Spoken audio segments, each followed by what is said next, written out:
how to use Loom Recorder. If you want more videos like this, click that subscribe button and that bell icon on so you'll be updated if there are uploads in this channel. So go to your browser. For this I am using Chrome. You can download Loom Recorder as a extension, or you can download it as well as a desktop app.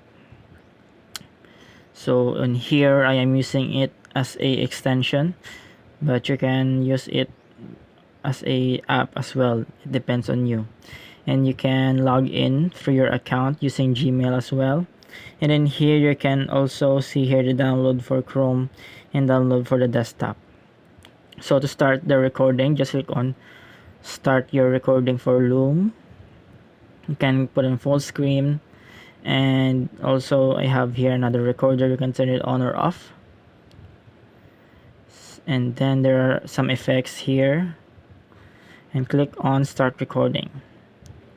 So you can choose on what to share. So I am sharing my entire screen. So just wait for the countdown of this recording since it will start for a while. And then here you can see the timer if it is starting. So as you can see that it is now recording, so you can stop sharing.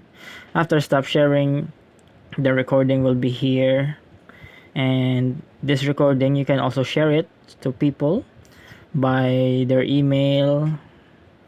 You can type here their email, or for easy access you can also copy the link and send it to them. So this is just a very easy tutorial for today. I hope this helps you, and see you on the next video.